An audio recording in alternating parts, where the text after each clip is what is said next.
Welcome back. In this section, we're going to be talking about putting the door on the front of the house on the Beachside Bungalow. Tried to do something a little different.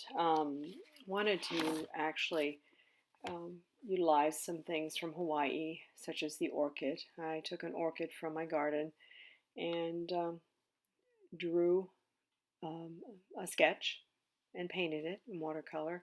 And then I ended up making a copy of that. And I wanted to sample some things to see if I could get a stained glass effect on the acrylic piece that goes inside the door. So I tried different items. You'll see we have a CD disc cover, gives us the plexiglass look. And what I tried to do was just take some markers and draw on the disc, and then tried different things like the Mod Podge dimensional paint that gives you actually found out a water glass look. Triple Thick, which is a gloss product that you can use as a glaze. And then I just used regular Mod Podge, and you can see the different effect on this sample. I figure it was an inexpensive way to get an idea of what it might look like on a plexiglass door.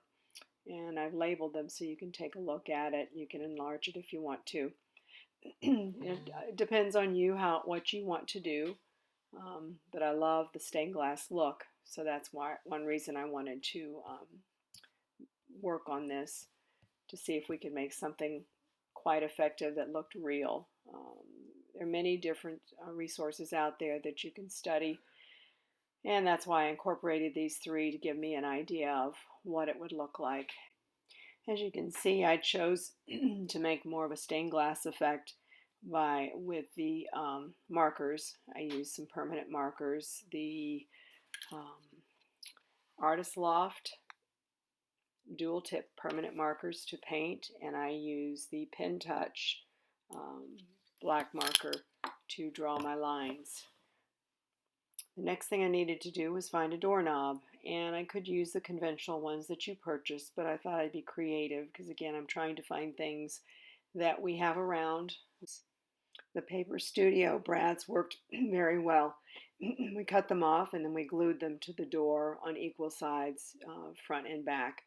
One thing we noticed was the opening of the door. There are hinges. Basically, there's just little pins on the top and the bottom, and you have to remove them, as it says in page 18 of the book. Remove the pins, and then you paint it, and then put the pins back in and put them in the frame. Well, we wanted to open the door on the other side, so we actually used a corsage pen to drill a hole on the side we wanted before we put it on the frame. And then we mounted the door into the frame with the tacky glue, let it dry, taped it on, and it's complete. The next phase will be adding the stained glass windows to the front of the house, top and bottom, and more to come.